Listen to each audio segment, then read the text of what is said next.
Assalamualaikum, salam sejahtera dan selamat kembali semula ke channel Abang. Terima kasih sangat-sangat sudi nak dengarkan cerita yang Abang nak sampaikan. Pada hari ini 3 cerita. Dan ceritanya memang menarik sebabnya berkaitan dengan orang memancing. Cerita pertama memancing, cerita kedua memancing, cerita ketiga tentang sihir pemutus zuriat. Kesian abang dengar cerita ni, abang rasa macam kesian. Ketiga-tiga ni abang dapatkan melalui orang hantar kepada abang email. Jadi abang sampaikan, moga-moga jadi iktibar dan pengajaran kita semua. Jadi sebelum abang mulakan cerita, marilah kita sama-sama berdoa kepada Allah Ta'ala. Moga-moga Allah panjangkan umur, murahkan rezeki, berikan kesihatan yang baik dan permudahkan segala urusan kita sama ada di dunia dan juga di akhirat. Dan kita doa moga-moga Allah memberikan syurga buat mak ayah kita di atas jasa mereka yang mendidik dan menjaga kita daripada kecil sampailah sekarang, sampailah besar. Amin ya rabbal alamin. Kita minta berkat kan lah. Setiap anak berkatnya pada mak ayah kan. Jadi jom kita teruskan dengan cerita yang pertama. Auzubillahiminasyaitanirrajim. Bismillahirrahmanirrahim. Minta perlindungan dulu kan, nanti kan kena ganggu. Hari tu kan bunyi orang ketuk tukul. Yelah, bertukang lah tengah-tengah malam. Tak naklah ada gangguan-gangguan macam tu ni. Sekarang ni pukul apa? Pukul 1.39 pagi.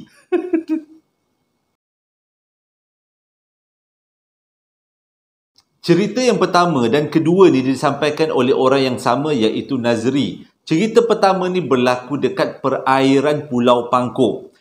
Tahun tak diberitahu kepada abang, tapi dia kata cerita ni cukup memberi pengajaran. Pada satu hari, Nazri dengan kawan-kawan dia berpakat-pakat nak memancing dekat satu perairan yang berdekatan dengan Pulau Pangkor. Orang kata tempat mancing tu memang banyak ikan. Dan dia kata ikan yang ada dekat situ semua besar-besar. Jadi, Nazri dengan beberapa orang kawan dia, lebih kurang 4 orang pun berpakat-pakat untuk sewa bot pergi memancing. Jadi, diorang bercadang untuk memancing waktu tengah malam. Disebabkan sewa bot tu mahal, jadi Nazri kena cari lagi 2 orang tambahan. Semua sekali lebih kurang 6 orang, tak termasuk tekong. Jadi dia kata bila dah cari orang, akhirnya berjumpa dengan 2 orang lagi tambahan. Jadi dengan kata lain, yang pergi memancing pada waktu tu adalah 6 orang, termasuk tekong 7 orang.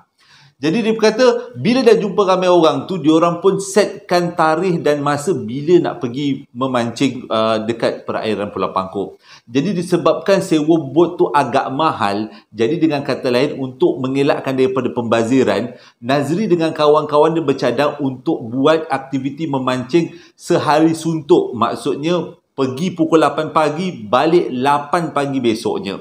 Jadi pada hari kejadian tu adalah hari Sabtu. Diorang semua pun berkumpul dekat jeti dekat Manjung. Disebabkan Nazri ni berasal daripada Ipoh, untuk datang ke Manjung tu mengambil masa lebih kurang 1 jam 30 minit. Jauh jugalah. Dari rumah dia bertolak lebih kurang pukul 6 pagi. Sampai-sampai dekat jeti Manjung tu lebih kurang pukul 8 pagi. Jadi bila dah sampai dekat jeti tu, tunggu yang lain-lain datang. Bila dah semua ada, diorang pun pergilah sarapan dulu, isi-isi perut dulu. Sebab diorang akan teruskan aktiviti memancing tu start daripada diorang sampai dekat jeti tu. Jadi bila dah berkumpul semua, dah sarapan semua, diorang pun bertolaklah daripada jeti Manjung tu ke perairan Pulau Pangkor. Dekat je dengan Pulau Pangkor, dia kata tak jauh sangat. Bila sampai dekat Pulau Pangkor tu, diorang pun teruskanlah aktiviti memancing. Kalau tak silap abang, lebih kurang petang lah waktu tu. Jadi diorang pun teruskan aktiviti memancing. Bila petang ni, abang pun baru tahu ilmu ni. Bila petang sebenarnya ikan ada banyak. Tapi bila malam, ikan dah kurang makan. Mungkin dekat malam tu sama ikan tu macam kita lah kot. Malam makan malam kan kurang agaknya lah. Jadi dia kata bila malam, ikan dah kurang. Bila siang, petang, ikan banyak. Ikan makan petang agaknya. Jadi dia kata waktu petang tu banyaklah ikan dia orang dapat. Tapi bila dah menjejak-jejak pukul 12 malam tu, ikan dah makin kurang makan. Jadi bila ikan dah makin kurang makan, Nazri pun ambil keputusan letak dia punya joran. Masih lagi dihalakan ke arah laut. Tapi dia memilih untuk berborak-borak dengan kawan-kawan dia. Dia ada 4 orang kawan tadi kan, dan 2 orang tambahan orang baru. Jadi dengan kata lain, orang baru ni duduk dekat belakang bot. Nazri dengan 4 orang kawan dia duduk dekat bahagian depan bot. Tekong duduk dekat tengah-tengah. Tekong bot tu duduk dekat tengah-tengah. Jadi dia kata disebabkan ikan tak ada waktu tu, Nazri pun berborak-borak lah. Macam-macam lah topik dia borak-borak dengan kawan dia sementara nak menunggu ikan makan umpan. Menikmati malam yang cantik, dia kata lebih kurang 12 malam masa tu dengan angin yang sepoi-sepoi. Tapi dia kata dalam sikit-sikit akan ada hujan renyai-renyai. Lepas tu hujan tu reda, lepas tu hujan tu datang balik, lepas tu reda. Tapi laut tidaklah begitu bergelora.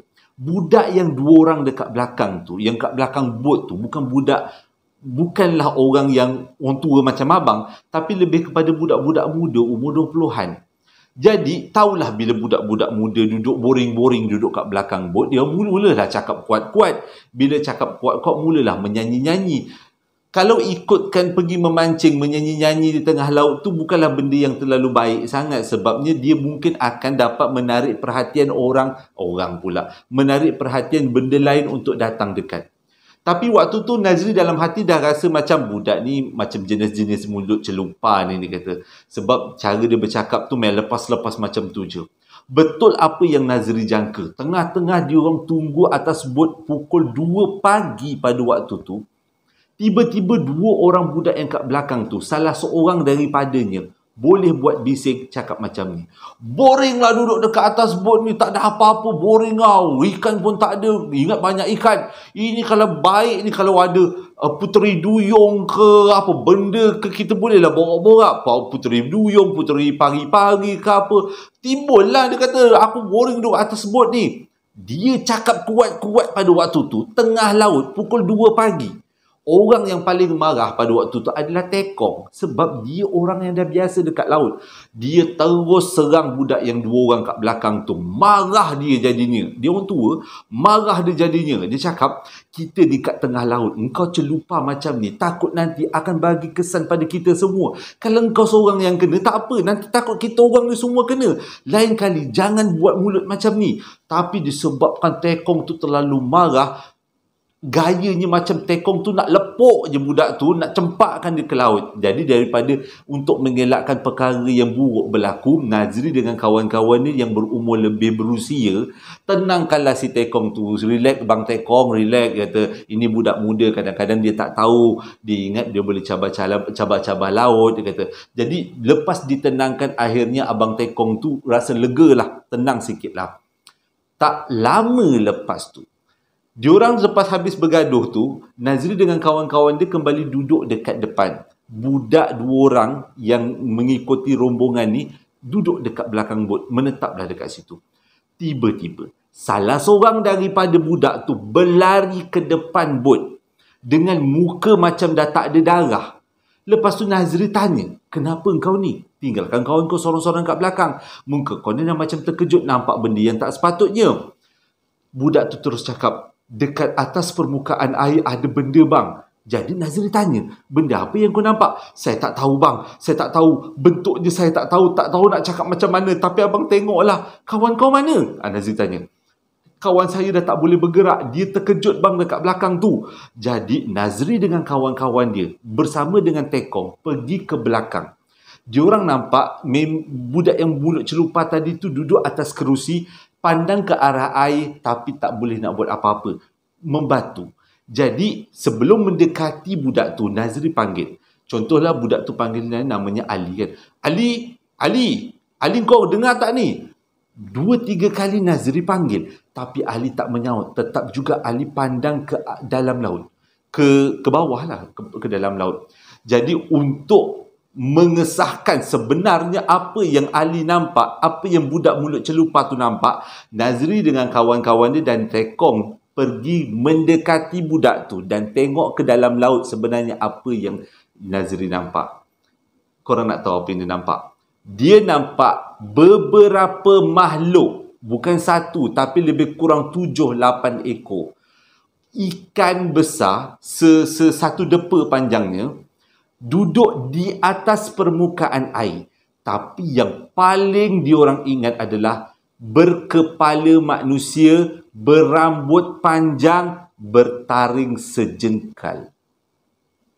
Waktu tu Nazri terdetik dekat hati, ini manusia, ini adakah duyung ataupun jin? Tapi dia rasa macam, adakah ini duyung yang sebenar. Dia kata memang bentuknya bentuk ikan, sisiknya besar-besar, kusam. Tak ada berkilat-kilat dia macam cerita Little Mermaid tu. Tak ada. Kusam, macam ikan kerapu dia punya sisik dia. Hitam-hitam macam tu. Kepala manusia duduk di atas permukaan air, bukan dekat dalam air, duduk di atas permukaan air. Maksudnya dia berenang di atas permukaan air. Pada waktu tu yang diorang ingat beristighfar, astaghfirullahalazim. Ditarik budak ni yang dah tercetuk, dah tergamam kat belakang bot ni, ditarik budak ni ke dalam bot. Lepas tu salah seorang daripada kawan Nazri buka ayat suci Al-Quran, daripada handset, jadi berkumandang tengah laut bacaan ayat suci Quran. Tapi benda tu tak hilang. Salah seorang daripada kawan Nazri juga bangun laungkan azan. Sekuat-kuatnya tengah laut. Pada waktu tu keadaan laut sangat tenang. Angin pun tak ada. Benda tu tetap juga tak hilang, malah mengelilingi bot diorang. Berenang-renang. Tapi bukan berenang dalam air, berenang dekat atas permukaan. Dia kata sambil mengeluarkan bunyi macam orang mengilai. Tak tahulah nak cakap apa benda ni sebenarnya. Jadi Tekong ambil keputusan, tak boleh jadi. Takut kita ni termasuk dekat kawasan diorang. Bila dah termasuk dekat kawasan diorang, memang lagi bahaya. Semua orang tahu dekat tengah laut ada beberapa kerajaan jin yang diorang ada dia punya pemerintahan sendiri. Jadi untuk mengelakkan perkara yang lebih buruk berlaku, Tekong terus hidupkan enjin bot dan diorang bergerak daripada situ. Mereka ingatkan, Nazri ingatkan benda tu dah habis kat situ. Tak. Rupanya, benda yang berbentuk ikan tu kejar diorang. Mula-mula diorang bergerak bot. Ingatkan dah lari daripada benda tu. Nampak benda tu kejar daripada belakang. Berenang di atas permukaan air. Dan lebih mengejutkan lagi, bila bot tu semakin laju, benda tu pun sama laju seiring dengan bot tu kat sebelah. Macam bot yang tengok kat sebelah ada benda tu terketik berenang dekat atas air dengan mengeluarkan bunyi hilayan, mengilai-ngilai, dan sekali-sekala memandang ke arah diorang seolah-olah perli. Nak sangat kan? Aku datang, dia kata. Pada waktu tu satu bot tu, dia kata benda yang diorang harapkan ialah cepatlah sampai dekat daratan. Tapi semakin laju bot tu, semakin tak seimbang bot tu, dan semakin laju benda tu ikut mereka. Bukan seekor, tapi dekat 10 ekor bentuknya sama. Mukanya lain-lain. Ada yang lain-lain muka dia. Rambutnya panjang. Panjang sampai diorang nampak rambut dia. Rambut dia memang kita boleh nampak sebab bot selalunya ada cahaya dia sendiri kan. Dan bila dah nak dekat lebih kurang 20 meter daripada pantai, barulah benda tu hilang. Hilang dah tak ikut diorang lagi. Bila naik dekat atas jeti, budak 2 orang tu memang kena tiaw habis-habis. Kena nasihat. Nasihat agama, nasihat moral. Dekat tengah laut jangan cari pasal. Habis. Yang paling marah memang tak lain tak bukan Tekong lah. Tekong paling marah. Jadi sejak daripada tu, kata Nazri, setiap kali diorang nak memancing kat laut, budak 2 orang tu tak akan diajak lagi. Sebab diorang ni jenis menegur. Jenis yang mulut celupar, orang katakan. Mulut celupar, panggil-panggil. Jadi dia kata sejak daripada tu tak bawa budak tu dan tak pernah lagi ada pengalaman macam tu. Alhamdulillah. Tapi cukuplah pengalaman tu memancing dekat laut, jumpa dengan makhluk seakan-akan ikan duyung yang langsung tak cantik. Cerita kedua pun disampaikan oleh Nazri, berlaku dekat Ipoh Perak, dekat satu sungai. Dia kata dia memang orang Ipoh, dia kata, jadi aktiviti memancing memang dah menjadi darah daging dia. Kat mana lubuk, kat mana sungai memang dia pergi. Nak jadi cerita, pada hari kejadian dia dapat berita dekat satu sungai dekat kawasan Ipoh ni, dia kata ada satu sungai yang memang banyak ikan. Kebanyakan orang memancing waktu petang, waktu siang memang banyak ikan. Tapi jarang-jarang orang memancing waktu malam. Sebabnya dekat dengan sungai tu ada sebatang pokok besar. Dan dekat pokok besar tu memang selalu orang nampak orang tergantung macam seolah-olah bunuh diri. Dan juga gula-gula yang terapung-rapung dekat situ. Ada juga cerita yang mengatakan dekat pokok besar tu rumah makcik Rockers. Jadi macam-macam lah. Bila dah nama pun pokok besar, nak lagi pokok ara kan, pokok yang ada tali-tali Tarzan tu. Jadi banyaklah cerita-cerita seram orang sampaikan. Bila Nazri dengar cerita-cerita seram ni, dia sama ada nak percaya atau tak percaya. Sebabnya kadang-kadang orang nambah-nambah cerita. Tapi dia kata, dia buat tak hirau. Sebabnya dekat lubuk yang kawasan pokok ni, belum lagi ramai orang yang terluka. Jadi dengan kata lain, sekali letak pancing, belum letak ikan dah menggagau-gagau agaknya kejar umpan. Macam itulah dia punya perumpamaan banyak ikannya. Jadi dia kata dia nak memancing seorang-seorang, dia tak berani. Dia ajaklah seorang lagi kawan dia. Jadi pada hari kejadian dia memancing dua orang. Lebih kurang pukul 10 malam dia orang bertolak daripada rumah pergi ke tempat memancing tu. Bila nak ke kawasan tempat memancing tu dekat sungai tu, dia orang akan melalui pokok. Jadi Nazri kata waktu malam tu goyang juga. Dia kata nak lalu pokok yang selalu orang cerita, makcik Rockers, gula-gula, macam-macam benda yang ada dekat situ. Tapi dia kata dia tekad kepada Allah Ta'ala yang dia datang ni semata-mata untuk memancing, untuk mencari rezeki. Jadi bila lalu dekat kawasan pokok tu tak jadi apa-apa. Sampailah dekat tepi sungai, tempat pot yang dia orang nak memancing. Jadi dia kata waktu tu lebih kurang pukul 11 malam, diorang pun buka lah peralatan, tempat duduk, pasang pancing, pasang umpan dan diorang pun mulalah memancing. Waktu memancing tu mula-mula sampai waktu jatuhkan pancing tu, dengar macam ada orang baling batu daripada belakang diorang. Batu tu masuk dekat dalam air depan diorang. Dengan kata lain macam seolah-olah nak ganggu diorang punya proses memancing. Jadi kalau macam tu ikan susahlah datang kan. Mula-mula dia orang buat tak hirau je. Sebab dia orang kata setakat gangguan-gangguan ni memang selalu dia orang dapat. Lanjut 2-3 minit lepas tu, tiba-tiba ada satu lagi batu meluncur daripada atas kepala dia orang. Jatuh depan dia orang. Kelepung. Masuk dalam air. Waktu ni dia kata seram juga. Tapi teguh iman. Tak ada apa-apa. Kita tak kacau dia, dia tak kacau kita. Kita datang untuk memancing, bukan kita datang untuk buat apa-apa. Jadi 2 kali batu masuk dekat dalam sungai. Maksudnya ada orang baling batu. Dia kata dia teguh iman lagi. Tapi iman bukanlah iman. Pegangan untuk terus memancing tu dah mula goyah. Tiba-tiba dia pun tak tahu datang daripada mana. Dekat sebelah Nazri, lebih kurang jaraknya 10 langkah, ada orang mencangkung. Pada waktu tu dia yakin yang mencangkung 10 langkah daripada dia tu bukan manusia, tapi sesuatu. Teguh lagi iman. Dia kata tak pandang, buat tak tahu. Tapi dalam hati dah mulalah baca selawat Nabi, baca ayatul kursi untuk mengelakkan daripada gangguan tu bertambah teruk. Dan dia kata cuba-cuba jugalah. Lepas baca satu ayat kursi dia kelip mata.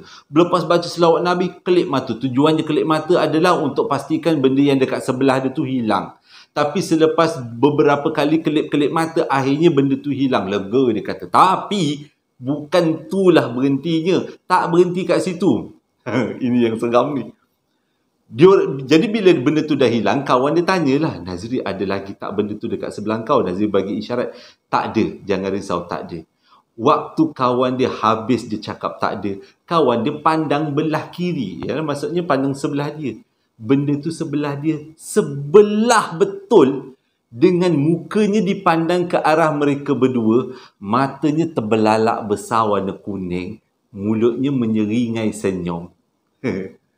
Bayangkan sebelah kita orang yang macam tu. Ya Allah, ya Rabbi, ya salam. Kalau abang terkejut sungai terus. Tapi dia orang ni dah biasa memancing, relax je. Terus dia selawat Nabi. Benda tu tak keluarkan suara, senyap je. Tapi dia memandang kat muka macam ni sebelah dia, sebelah kawan Nazri. Tapi dia orang teruskan baca, cuma dia dah mula goyah lah, dah mula takut. Dia kata, okey. Selang beberapa minit, benda tu hilang balik. Dah tak ada apa-apa. Tapi dia kata waktu tu dah mula goyah. Dia kata kalau kali ketiga dia orang kena kacau, memang dia orang nak balik. Dia orang tak mampu lagi. Tapi betul, apa yang dijangka betul-betul berlaku. Tiba-tiba, dekat belakang dia orang ni yang pokok besar tadi tau. Yang abang cerita pokok besar tadi. Dengar ada benda berbunyi bergesek-gesekkan. Seolah-olah macam baju yang digesek-gesekkan. dekat belakang diorang. Diorang tak pandang belakang. Diorang tahu mesti ada benda kat belakang. Tapi walaupun tak pandang, benda tu boleh cakap macam ni. Tak dapat ikan lagi ke? Boleh tegur macam tu, tak dapat ikan lagi ke tidak. Waktu tu dia kata, entah macam mana, diorang pun dua-dua ni mungkin nak tengok lah apa yang menegur diorang. Diorang pun pandang lah ke arah pokok belakang tu. Nampak makcik Rockers merangkak kepala ke bawah, kaki ke atas. Merangkak dekat dahan pokok, dekat batang pokok. Seolah-olah macam nak turun. Mukanya ditutupi dengan rambut, tak nampak, bajunya putih, cuma nampak tangan dengan kaki dia seolah-olah macam labah-labah yang turun daripada pokok, cuma saiznya sangat besar. Pada waktu tu tak tunggu lama, diorang terus tak kemas barang, terus pergi ke motor, berlari sampai dekat motor. Macam cerita hantu yang lain, bila start motor, kita kalau dah gelabah buat benda apa pun tak jadi. Start motor tak hidup. Bila start motor tak hidup, diorang nampak, sebab motor tu diparking tak jauh daripada pokok tu kan.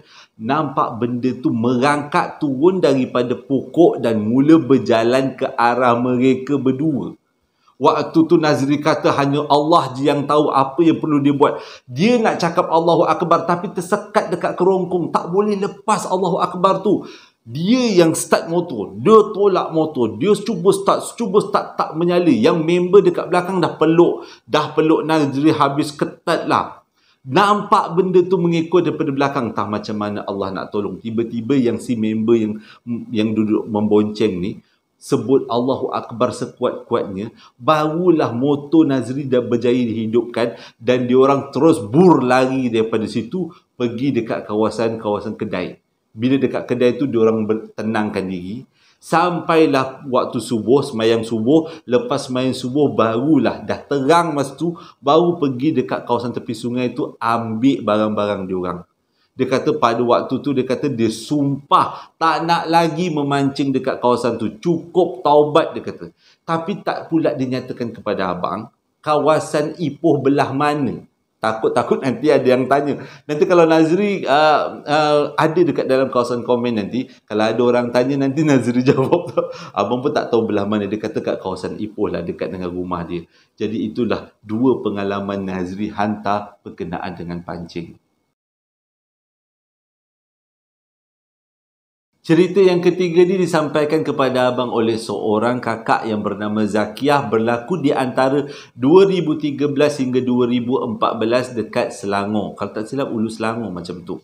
Pada waktu tu dia kata dia baru berkahwin dengan suami dia dan suami dia berjaya mendapat tawaran melanjutkan pelajaran dalam bidang sarjana ataupun master dekat satu universiti. Jadi suami dia terpaksalah berhenti kerja dan tumpukan perhatian penuh dalam pelajaran sebab dah dapat duit kan daripada yang memberikan tajaan tu.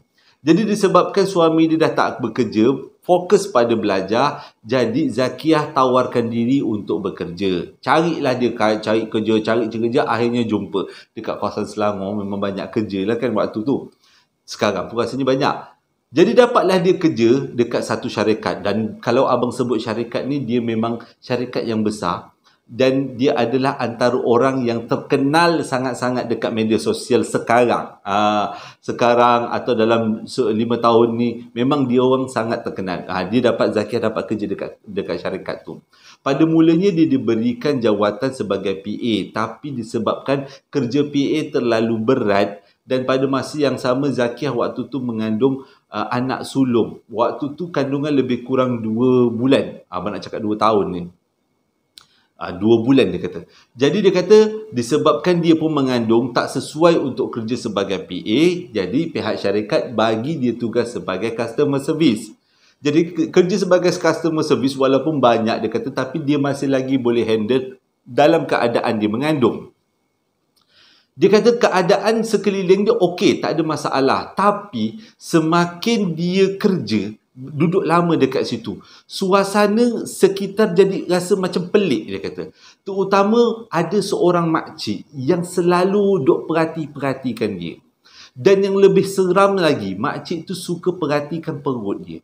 Setiap kali dia jumpa Zakiyah, dia tak cakap apa. Dia cuma usap-usap perut Zakiyah. Dia kata, sabar ya, nanti kejap lagi keluar. Dia kata, itu je. Okey. Tapi Zakiyah tak adalah fikir yang bukan-bukan, sebab tu adalah pangkat makcik, dia kata. Jadi dia kata, terus macam biasa. Pada satu hari, makcik tu datang kepada Zakiyah. Dia kata dia buat nasi ayam. Nasi ayam ni special untuk Mak Buyung, dia cakap. Jadi bila dapatlah nasi ayam daripada orang tua macam tu, Zakiyah rasa macam, bagus juga ni, dia kata. Tapi waktu dia nak makan tu, ada beberapa orang kawan dia bagi warning pada dia. Cakapnya, kau baik-baik dengan makcik tu. Makcik tu macam misteri sikit, dia kata. Tapi Zakiyah kan, dia kata, dia pun tak terfikirlah makcik tu sebenarnya nak bagi sesuatu benda yang jahat pada dia. Jadi dia sebelum sampai rumah pun dia dah makan nasi ayam tu. Punyalah sedap nasi ayam tu.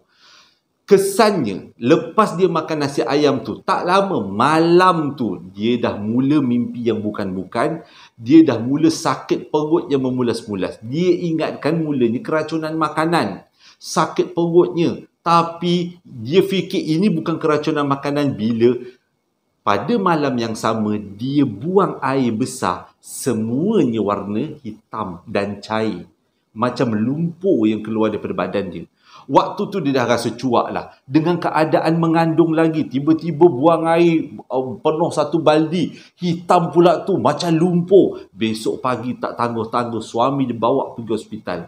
Takut jugalah apa-apa yang berlaku. Bila buat check up ke hospital. Buat scan. Segala macam scan. Ambil darah. Uji kencing. Uji gula. Tak ada apa-apa. Zakiyah sehat walafiat. Bila dah doktor kata tak ada apa-apa, dia pun baliklah rumah Zakiyah dengan suami dia. Bila sampai dekat rumah, kejadian lain pula berlaku. Zakiyah dah tak keluar lagi lumpur-lumpur daripada badan dia. Tapi kali ni darah merah berbesen-besen keluarnya. Kalau ikut logik lah, dia kata memang dia dah hilang darah. Tapi darah tak berhenti keluar. Berbesen-besen keluar daripada badan dia. Bawa balik pergi hospital, cek lagi, macam-macam cek, siap beritahu dengan doktor apa yang berlaku. Tapi doktor kata keputusannya tetap juga bagus, awak ni sihat, tak ada apa-apa sakit. Jadi dia kata sejak daripada tu dia selalu dapat benda-benda yang bukan-bukan, terutama kalau ada kat tempat kerja. Dia selalu marah, hubungan dengan suami memang dah boleh kata renggang pada waktu tu. Dengan keadaan dia mengandung, tiap-tiap hari darah keluar, tiap-tiap hari lumpur keluar daripada badan. Pantang laki salah buat sikit je memang minta cerai. Dia kata mujurlah suami dia ni jenis orang yang sabar, orang yang tahu, orang yang faham perasaan dia, faham keadaan dia. Dia kata kalau orang lain rasa dah lama dia kena cerai, dia kata sikit-sikit ceraikan aku, sikit-sikit ceraikan aku, macam tu lah agaknya. Jadi dia kata kejadian ni berlarutan sampailah dia nak bersalin. Pada waktu nak bersalin tu paling teruk sekali. Sampaikan dia kena induce. Dia kena induce tetap juga bukaannya 4 cm. Bayangkan, dah masuk ubat tetap juga bukaan 4 cm. Ni anak pertama ni, doktor tak nak operate. Kalau anak pertama, dia kata mengikut cerita dia lah. Abang pun tak tahu sangat. Tentang orang bersalin ni, belum pernah ada pengalaman isteri bersalin. Jadi okay lah, itu sampingan. Okay, sambung. Jadi doktor buat keputusan untuk forceps baby. Lebih kurang macam tu. Jadi akhirnya lahirlah baby. Cumanya kata Zakiyah, orang lain punya kecederaan sebulan dah baik. Dia punya kecederaan duduk dekat hospital hampir 2 bulan baru baik. Betapa teruknya kecederaan yang dia alami sewaktu nak melahirkan anak pertama. Dia kata ingatkan berhenti setakat tu je. Waktu selepas habis anak pertama dilahirkan, bila balik ke office tu sambung kerja semula, dia beritahu, Zakiyah beritahu benda ni pada bos dia. Mujur pada waktu tu bos dia perempuan. Jadi suami bos ni dia memang mengamalkan perubatan-perubatan Islam. Jadi dirukiahlah semua orang yang ada, termasuklah dengan Zakiyah. Tapi dia kata, Zakiyah kata belum sempat apa-apa, dia dah muntah, dia dah menangis. Dia kata dia sedar tapi dia tak tahu kenapa dia nangis, dia tak tahu kenapa dia muntah. Dia kata waktu suami bos dia azankan, dia menangis lagi, dia muntah lagi. Lepas tu dia cakap macam benda-benda yang dia pun tak tahu kenapa dia cakap macam tu. Memang sah lah, dengan kata lain suami bos dia beritahu yang dia ni dah termakan benda yang kotor. Jadi bila dah macam tu, bila habis-habis berubat tu, Zakiah tanya dengan makcik yang bagi nasi ayam. Sebab dia yakin makcik itulah, start daripada makcik itulah yang dia kena macam-macam benda pelik ni. Bila dia tanya dengan makcik tu tak bagi jawapan, makcik tu senyum. Dia bagi senyum. Dia bukan bagi jawapan, dia bagi senyum je. Jadi memang tahulah Zakiah, makcik tu mesti ada sesuatu benda yang dia cuba sembunyikan. Tapi bila dia nak cakap dengan kawan-kawan lain, takut kawan-kawan lain ingat dia ni orang yang mengada-ngadakan cerita. Sebab mungkin disebabkan mengandung kan. Jadi dia kata dia pendam benda tu. Kes ni berlaku semula bila dia mengandung anak yang kedua. Pun sama juga walaupun dia tak makan. Tapi dia punya contraction, dia punya sakit nak bersalin, dia kata teruk gila. Tapi berjaya juga dia berjaya melahirkan anak yang kedua. Dan selepas melahirkan anak kedua, dia berubat sekali lagi. Kali ni dia berubat betul-betul lah. Dia kata memang dia bersungguh-sungguh nak putuskan semuanya. Hasil daripada berubat tu, tukang ubat tu bagi tahu yang dia ni terkena makanan kotor. Dengan kata lain, sihir pemutus zuriat. Dia kata, apa alasannya makcik tu buat macam tu, dia pun tak tahu. Dia dah tanya tapi makcik tu tak nak bagi jawapan. Makcik tu bagi senyuman. Sedekah senyuman, dia kata. Jadi dia kata, sampailah kesudah, dia ada 2 anak dah sekarang, dia kata, anak dia pun dah besar. Sampai kesudah, dia tak tahu kenapa dia diinai macam tu. Tapi dia pun dah berhenti kerja daripada situ. Suami dia pun dah berjaya dapatkan master. Suami dah bekerja, dia jadi suri rumah sekarang. Tapi dia kata masih lagi dia tak tahu kenapa dia diuji macam tu. Dia anggap itu adalah sebahagian daripada pengalaman hidup dia. Terkena sihir pemutus zuriat. Dia hantarkan kepada abang, moga-moga bagi pengajaran pada orang yang mendengar. Hati-hati, terutama kita yang tengah, terutama mereka-mereka yang tengah mengandung. Kalau kita kan abang pula yang mengandung kan. Dia kata hati-hati.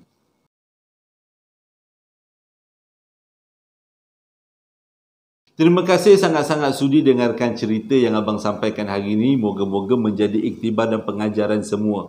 Minta maaf sangat-sangat kalau abang ada tersasul atau tersalah bahasa sewaktu bercerita. Terima kasih sangat-sangat pada yang dah memberikan cerita, Nazri dan juga Zakiah. Terima kasih, pengalaman kalian berdua cukup bagus. Pengajaran bagus pada abang. Yang pertama, pengajarannya jangan pergi mancing kat tempat-tempat pelik. Mengancing aja dekat kolam ataupun dekat mana-manalah yang nampak orang.